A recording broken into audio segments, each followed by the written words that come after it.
മൂന്നാറിന് പിന്നാലെ തിരുവനന്തപുരം പൊന്മുടിയിലും കാറിൽ ഒരു അപകടയാത്ര. ഓടുന്ന കാറിൽ എഴുന്നേറ്റ് നിന്നായിരുന്നു അഭ്യാസ പ്രകടനം വിലക്കിയ റോഡിലെ മറ്റ് യാത്രികരോട് ഈ 18-കാരൻ കയറി കയർത്തു. അപകടയാത്രയുടെ ദൃശ്യങ്ങളാണ് പ്രേക്ഷകരിപ്പോൾ കാണുന്നത്. 24 എക്സ്ക്ലൂസീവ്. ഷബീദ് റാവുത്തർ തിരുവനന്തപുരത്ത് നിന്ന് ചേരുന്നു. ഷബീദ്, ഇത് മൂന്നാറിലെ ഗ്യാപ്പ് റോഡിലൊക്കെ മാത്രമായിരുന്നു ഈ കാഴ്ച കാണാൻ കഴിയുമായിരുന്നത്. ഇപ്പോൾ പൊന്മുടിയിലും ഈ കാഴ്ച കാണുകയാണോ? ഈ പൊതുനിരത്തുകളിൽ അപകടമുണ്ടാക്കുന്ന തരത്തിലേക്ക് അഭ്യാസ പ്രകടനം നടത്തുന്ന വാഹനത്തെ പിടിക്കാൻ മോട്ടോർ വാഹന വകുപ്പ് അടക്കം വലിയ നീക്കം നടത്തുകയാണ്. ഇതിനിടെയാണ് മൂന്നാറിന് പിന്നാലെ തിരുവനന്തപുരത്തും അപകടം പതിഞ്ഞിരിക്കുന്ന വഴിയിൽ അഭ്യാസ പ്രകടനങ്ങൾ ഓടുന്ന കാറിൽ നടക്കുന്നത്. ഇന്ന് 3:30 പൊന്മുടിയിലേക്ക് പോകുന്ന വഴിയിൽ കാർ യാത്രികളുടെ അഭ്യാസ പ്രകടനം കണ്ടത്. ഇപ്പോൾ ദൃശ്യങ്ങൾ നമുക്ക് കാണാൻ സാധിക്കും. ഓടുന്ന കാറിൽ എഴുന്നേറ്റ് നിന്നായിരുന്നു അപകടയാത്ര. ഏതാണ്ട് കുറച്ചു ദൂരം ഈ അപകടയാത്ര തുടർന്നു.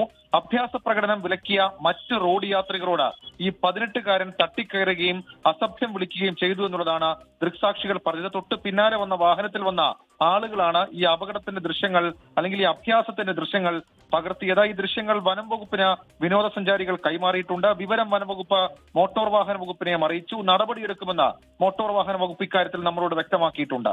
SKN. ഓക്കെ, ഷബീദ് റാവുത്തറാണ് വിവരങ്ങൾ നൽകിയത്. ആമിനെ ചോദിക്കുന്നു, ഈ തിരുട്ട് ഗ്രാമത്തിൻ്റെ കാര്യം നാളെ രാവിലെ കാണാൻ കാണിച്ചാൽ പോരായിരുന്നോ? ഈ രാത്രിയിലൊക്കെ കാണിച്ച് അപകടം ഉണ്ടാക്കണമെന്നാണ് ചോദിക്കുന്നത്. ആമിനെ അങ്ങനെയൊന്നും പേടിക്കാനില്ല. അങ്ങനെയൊക്കെ പേടിച്ചാൽ നമ്മൾ എവിടെ പോയി പേടിക്കും?